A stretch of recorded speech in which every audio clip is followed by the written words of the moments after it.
Hola amigos, son las 5:19 y ya volvemos con Úrsula Silva Aliaga. Es una política joven y es candidata al Congreso por la Alianza Popular. ¿Qué tal, Úrsula? Gracias por venir. Hola, ¿cómo estás? Gracias a ti por invitarme a tu universidad, ¿no? A mí me encantan los espacios universitarios. Mi carrera política yo la he empezado siempre en las universidades. Justo sobre eso queríamos hablar, ¿no? Igual, lo mismo que le decía a Renzo Rayardo que ha estado en los bloques anteriores es que antes de conocer las propuestas, antes de conocer tus metas políticas, quisiera que la gente conozca a la persona detrás del político, ¿no? El lado humano, en este caso tuyo, Úrsula. Por Claro, eso hay un lado humano en el político. hay. Sí, A veces escondido, existe, escondido, pero siempre. hay. Por eso te quería preguntar, ¿desde cuándo te interesa a ti la política? ¿Es una cuestión Wow. reciente? ¿Es una cuestión del colegio, universidad? No, a mí la política me interesa antes de ser pensada, siempre lo digo. O sea, antes de nacer, quizá ya yo estaba destinada a ser política. ¿Por qué? Porque vengo de una familia de procedencia política también. En el nido me acuerdo que hacíamos nuestras primeras elecciones en mi casa. En el colegio también he hecho elecciones, he sido no delegada, sino hacíamos elecciones políticas. Y bueno, en la universidad he sido parte del consejo universitario, ¿no? Y poco a poco es un escalafón político, lo que yo creo que debe suceder en muchos espacios, porque hacer política, Franco, no es una cuestión sencilla, no es una cuestión que se inventa de un día para otro. ¿No es cierto? Estamos viendo ahora cómo todas las personas que de repente tienen un poco de dinero creen que después del éxito monetario viene meterse a la política. Y eso no es así. Es como cuando tú vas a un doctor y ellos tienen que tienes que saber, tienes que haber estudiado medicina para conocer tu cuerpo.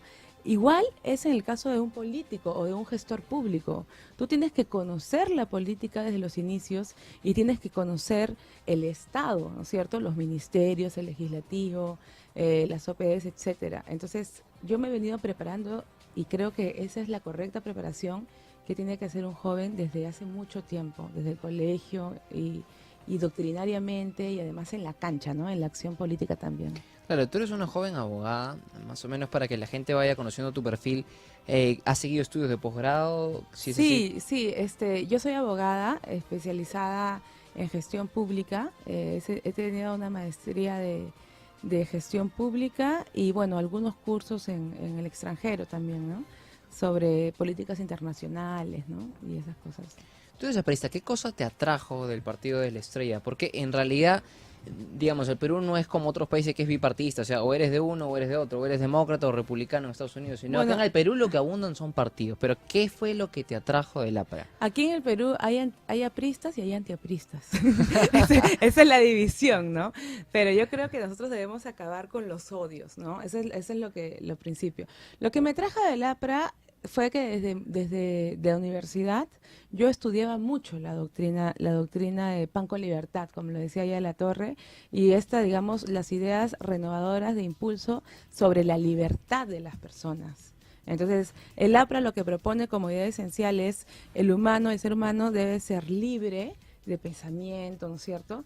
Pero al mismo tiempo tiene que tener protección social. Entonces, eso me gusta porque da diferentes oportunidades. No como el comunismo, por ejemplo, que lo que dice es que todos tienen que ser iguales. No creo que debe ser así porque todos tenemos que dar lo de nosotros mismos y tratarnos de esforzar. El que hace más puede ganar más, no puede tener más oportunidades.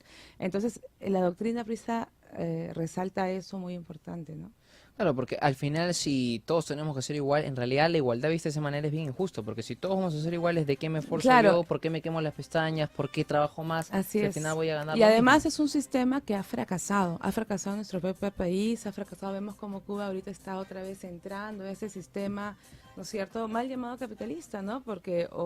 O neoliberal, porque en realidad estamos en un mundo franco donde ya estamos globalizados y nosotros, digamos, una generación, no la que está dirigiendo el país ahora, sino una generación menor, pensamos completamente distinto. O sea, por ejemplo, solamente en los países, nosotros no tenemos fronteras para negarnos a conversar. Incluso podemos hacer negocios por Internet, podemos hacer política por Internet. Tu radio ahorita me están periscopeando, creo, y estamos saliendo en Twitter y puede vernos en cualquier parte del mundo. Entonces, Ese es el espacio-tiempo histórico, ese es digamos, nuestro espacio-tiempo claro, histórico de ahora. hoy. Y creo que esas medidas obedecen también a que hagamos políticas públicas diferentes, ¿no es cierto? Por ejemplo, la digitalización de los procesos. Entonces, que todo esté en un app. Yo digo, en la San Martín, en la UCIL, en la de Lima, podemos tener el acceso y muy bien, y qué bueno que lo tengamos de ver nuestras notas en un aplicativo, ¿no es cierto? Y por nuestro celular, incluso poder obtener la matrícula y hacerlo Ah, por el rápidamente. intranet. Exacto, por el intranet. Pero los alumnos de universidades nacionales no tienen esa oportunidad. Entonces es necesario también trabajar para ellos, para que se democratice un poco más toda la educación en el Perú, ¿no es cierto? O sea, no hay que darle las mismas oportunidades a todos también. Ahora sí, aterrizando un poco sobre tu candidatura y tus propuestas, ¿no? Una de las propuestas fuertes de la Alianza Popular, digamos, bueno, además del canon comunal, además de las propuestas sobre seguridad, estamos acá en una universidad y es pregunta obligada, hablar sobre el Así es. Ministerio de la Juventud. Más o menos, ¿qué significa, qué propone, cuáles serían los programas, cómo funcionaría el Ministerio de la A ver, Juventud? el Ministerio de la Juventud, en principio, vamos a aclarar las críticas que siempre nos hacen, ¿no? Para empezar desde un bueno que es, dicen que va a causar más burocracia. Eso es, en principio, una falacia porque la burocracia no necesariamente significa algo negativo. Ahora, la burocracia ineficiente sí. ¿Por qué eso no causaría más burocracia y al contrario? En principio, porque el Ministerio de la Juventud sería el ministerio ejemplo de la digitalización en el Perú. Es decir, que todos los trámites ahorrarían costos y ahorrarían tiempo porque lo vas a hacer detrás de un smartphone o detrás de un intranet o detrás de un aparato computarizado, ¿no es cierto? Eso es en principio. En segundo lugar, no va a ocasionar mayores costos porque hay un sistema que se llama fusión por absorción, es decir, en la gestión pública, los que estudian gestión pública aquí o administración lo saben muy bien, o administración pública, ¿no es cierto? Es que los programas que ya existen, como la SENAJU, el IPD, que es el programa del deporte, o Beca 18, ya tienen presupuesto en el Estado. Entonces, todos estos programas se van a fusionar. ¿Por qué? Sí, entonces necesitamos el ministerio, porque los resultados no se están dando para los jóvenes. Y eso es porque el Ministerio de Salud, el Ministerio de Educación y los distintos otros 16 ministerios no se enfocan realmente en conseguir resultados dirigidos específicamente a los jóvenes. Entonces necesitamos liderazgo, espacio en el Ejecutivo y espacio en el Legislativo. No es posible que siendo nosotros la generación más informada de los últimos tiempos, no tengamos espacios en la política públicas ni en el Estado. O sea, porque en todos los países, y ya estamos viendo el caso de Chile, el caso de Argentina, donde los jóvenes están liderando las políticas. En el Perú no sucede eso. Ya tenemos que romper con eso. O sea, tienen que apostar, y yo hago un llamado a todos los universitarios de Lucil y a todos los universitarios de todo el Perú para que apuesten y estas elecciones voten joven, porque hay jóvenes muy preparados, Franco. Y no solamente yo, y no solamente en el partido PRIista o en el PPC, en todos los partidos y en las mismas universidades hay jóvenes muy preparados que legislarían mejor que muchos, eso te lo aseguro. Bueno, en realidad ahí sí hay mucha tara a veces en la Ujú. sociedad de tratar de asociar a un candidato joven, ya sea a la presidencia o sea al Congreso, como gente no preparada o sin No, experiencia, sí. pero en realidad, y eso sí, en eso tienes razón, porque por ejemplo Obama fue elegido relativamente joven para ser presidente de Estados Unidos. Mira, Aya de la Torre funda el Partido Aprista a los 28 años.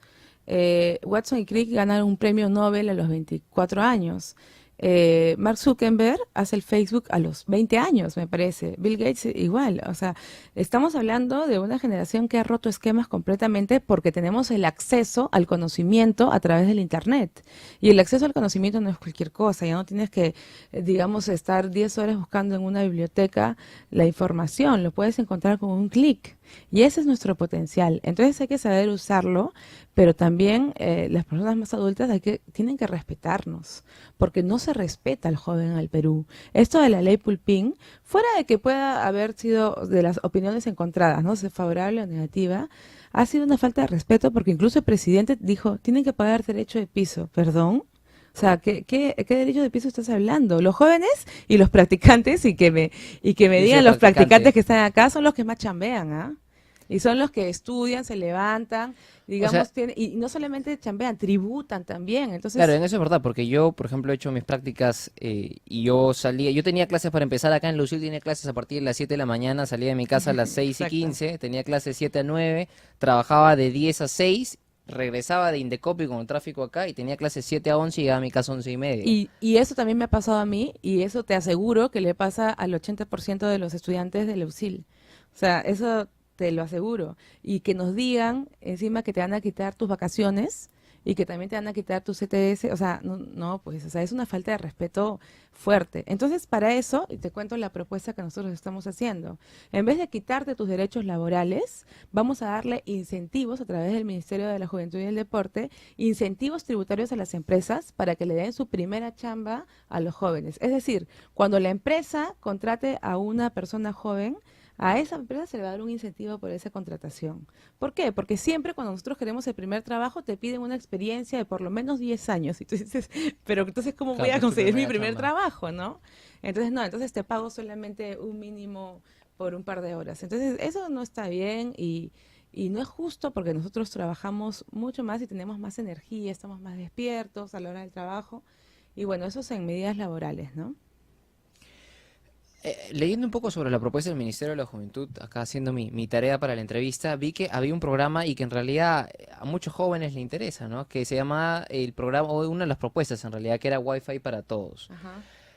¿Cómo más o menos va a ser ese tema? ¿Es Wi-Fi a nivel nacional en todas partes? ¿Es solo en partes públicas? ¿Es en algunas partes públicas, en todas las regiones? Más o menos, ¿cómo va a funcionar ese tema? No, en principio empieza por los lugares, digamos, más concurrentes, ¿no es cierto? Porque no se puede hacer una plataforma de frente para todo Lima, pero sí se puede hacer por los lugares más concurridos, las plazas públicas, el metropolitano tiene ahora, no sé si has visto, también el tren eléctrico, ¿no es cierto? Entonces, o el metro de Lima, entonces en algunos lugares se empieza a poner los 100 primeros días y después esto se va a ir con un convenio internacional, se puede ir, digamos, implementando más lugares de Lima. Ahora, Aya La Torre tenía una frase muy cierta, que es lo que siempre nos replican cuando decimos eso, pero ¿cuánto le va a costar al Perú? ¿Cuánto le va a costar a Lima el presupuesto? Y él decía, ¿cuánto nos va a costar?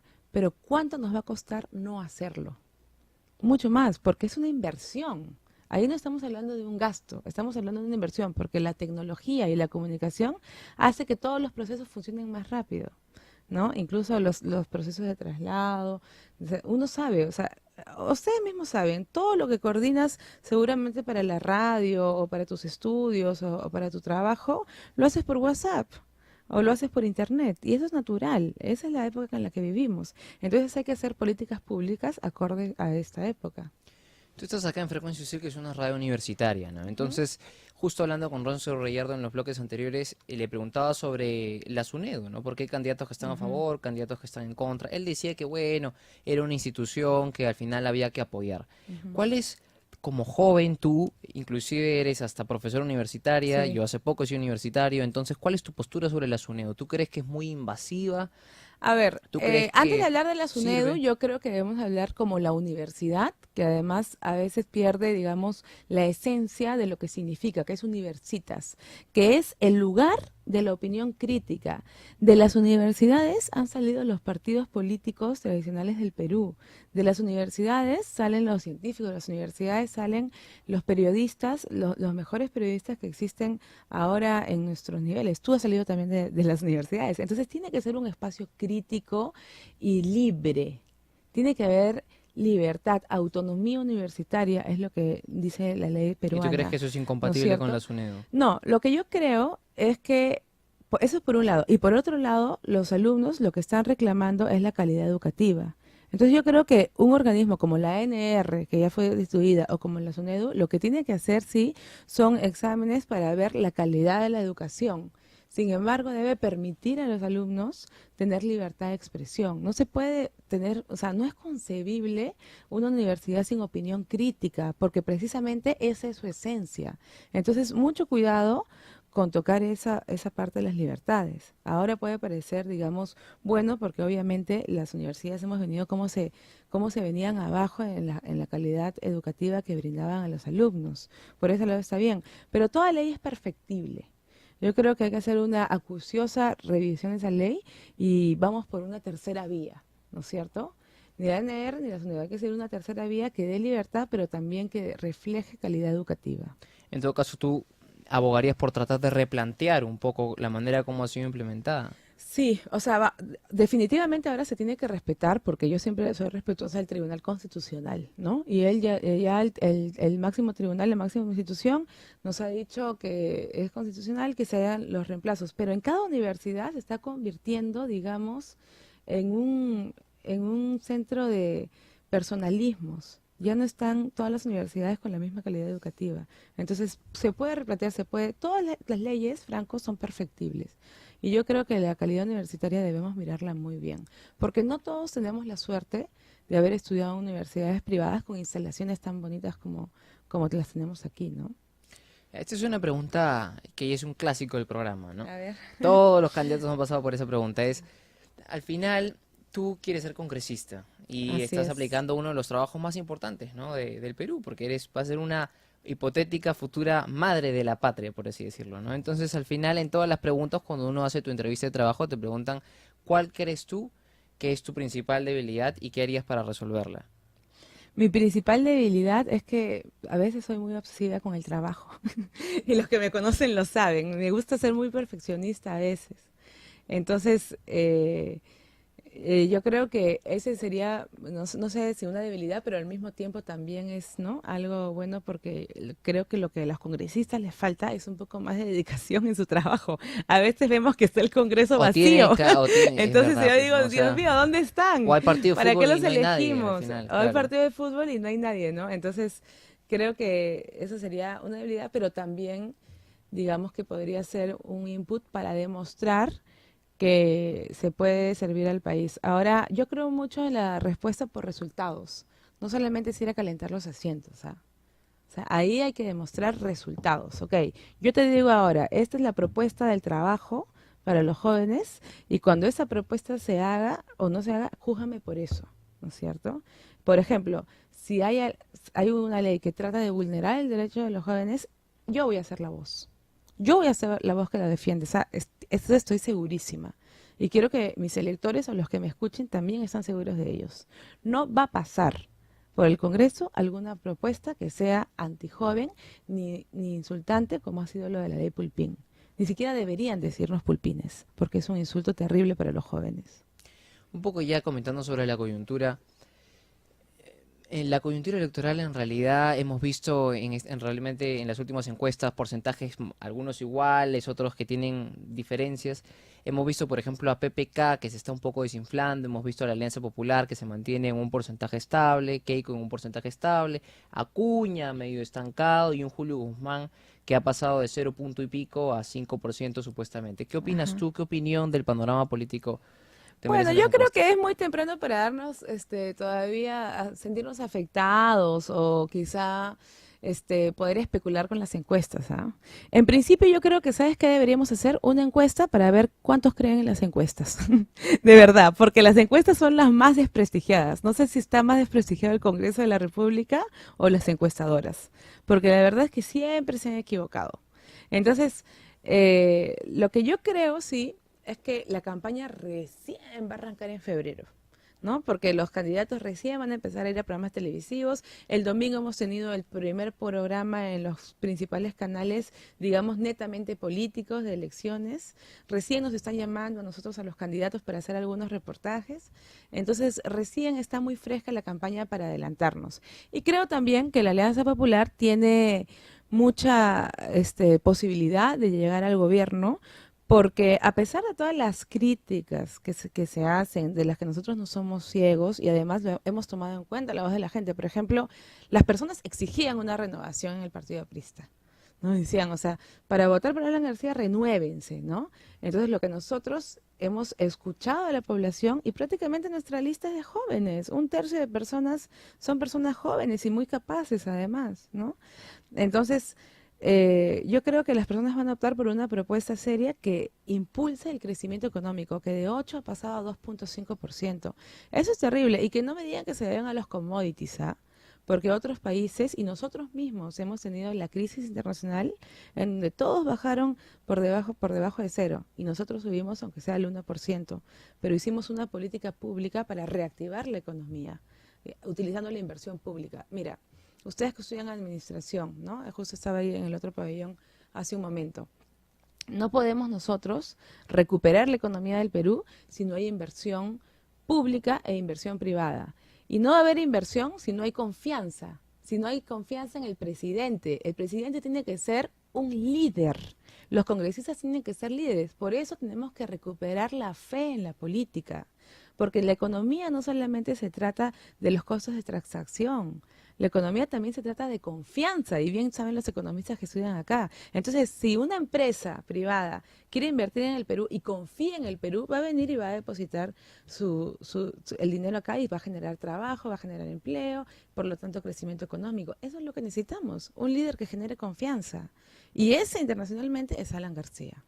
Definitivamente, y con el respaldo de Lourdes además, que es una política pues que ya de trayectoria, que lamentablemente no ha sido, digamos, elegida en otras candidaturas. Siempre se ha quedado a Pero- 0 en realidad. Sí, pero tiene mucho arrastre popular. El otro día hemos estado con ella por las calles de Lima y las personas la quieren mucho, ella es muy respetada, ¿no? Es una mujer muy respetada, una de las mujeres más respetadas en la política peruana, si no es la más respetada.